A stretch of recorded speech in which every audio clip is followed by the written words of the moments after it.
Kemudian qala al-Imam al-Bukhari wa qala Allah Ta'ala ya ayyuhalladzina amanu kutiba alaikumus siyam kama kutiba alal ladzina min qablikum la'allakum tattaqun.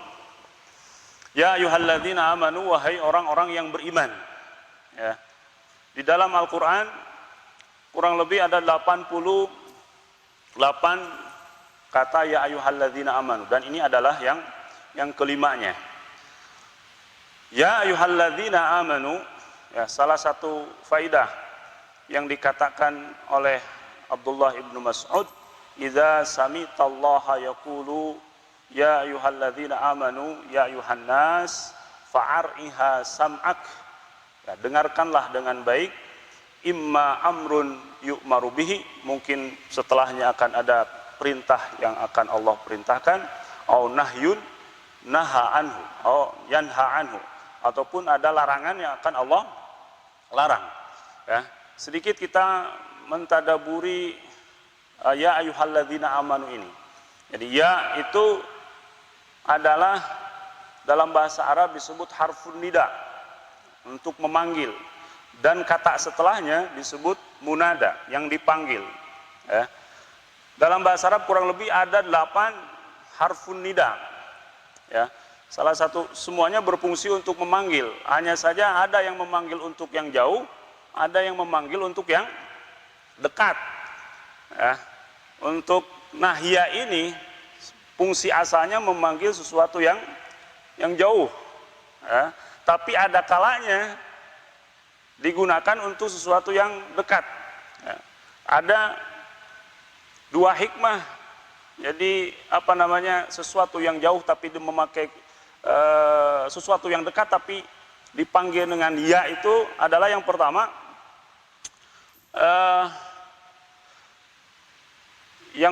adalah li dalalah ala uluwi martabati al-munada al mukhatab, menunjukkan tingginya martabat orang yang akan dipanggil. Ya, seperti misalkan kalau kita dalam sebuah ruangan ada seorang raja, ya ayyuhal malik.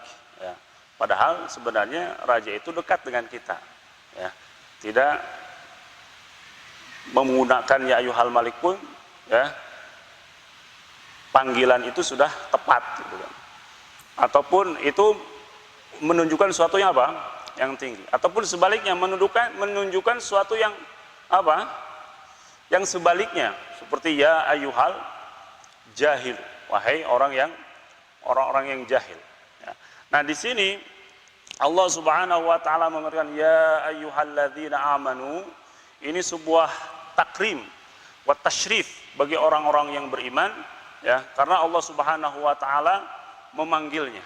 Ini menunjukkan bahwa tanfidul hukum, melaksanakan hukum ataupun perintah setelahnya, menunjukkan bertambahnya keimanan seseorang, dan sebaliknya fawatuhu, ya, tidak melakukan perintah yang diperintahkan setelah kata-kata panggilan ini menunjukkan apa? Berkurangnya iman seseorang. Mudah-mudahan kita termasuk orang-orang yang ketika dipanggil oleh Allah Subhanahu wa taala ya ayyuhalladzina amanu ini, termasuk orang-orang yang kata Abdullah ibnu Mas'ud, secara lisanul hal kita mengatakan, ya Allah, kami siap melaksanakan perintah yang Engkau perintahkan dan meninggalkan semua yang Engkau larang. Ya ayyuhalladzina amanu, wahai orang-orang yang beriman, kutiba alaikumusiyam, diwajibkan atas kalian puasa, kama kutiba alal ladzina min qablikum, sebagaimana telah diwajibkan kepada orang-orang sebelum kalian. Ya. Di sini ada kata-kata kama kutiba, sebagaimana telah diwajibkan. Ya, kata para ulama, ada 2 manfaat tasbih di sini, penyerupaan ibadah puasa kita dengan ibadah-ibadah sebelum orang-orang sebelum kita. Pertama adalah tasliyah, sebagai penghibur bagi umat Muhammad. Bagaimana disebut penghibur? Begini, kalau kita menyuruh anak kita misalkan untuk berpuasa, ini sesuatu yang dekat aja dengan kita. Ya, masa kamu tidak berpuasa tuh? Ya, kakak kamu saja dulu waktu usia seperti kamu sudah bisa melakukan ibadah puasa. Jadi ini tasliyah kepada umat Muhammad bahwa ketika merasa berat dengan ibadah puasa ini, kamu jangan merasa berat, karena umat-umat sebelum kamu pun apa? Telah merasakan hal yang sama dengan kamu. Yang kedua adalah at-tanafus, munafasah, ya. Ketika dikatakan umat-umat terdahulu pun melakukan ibadah puasa, maka ketika umat Muhammad disuruh untuk melakukan ibadah puasa, maka aku akan lebih hebat, lebih baik lagi daripada umat-umat yang dulu. Begitupun anak-anak kita akan mengatakan demikian. Saya pun akan lebih bagus lagi, lebih hebat lagi daripada kakak saya yang dulu seusia saya beribadah puasa. La'allakum tattaqun, agar kalian bertakwa. Jadi tujuan inti daripada ibadah puasa yang akan kita lakukan insyaallah adalah agar membentuk kita menjadi orang-orang yang bertakwa, ya, sebagai latihan supaya kita menjadi orang-orang yang bertakwa. Karena dengan Ramadan, dengan puasa ini, dengan saum ini, biasanya kita makan mungkin berlebihan. Dengan puasa kita bisa mengurangi yang biasanya pembicaraannya tidak terjaga, bisa terjaga, ya. Karena secara umum puasa ini bisa mengkang segalanya, sehingga bisa membentuk diri-diri orang-orang yang bertakwa. Sehingga Rasulullah SAW pun menyarankan bagi orang-orang yang belum bisa nikah agar apa? Agar berpuasa. Karena puasa bisa menjadi apa?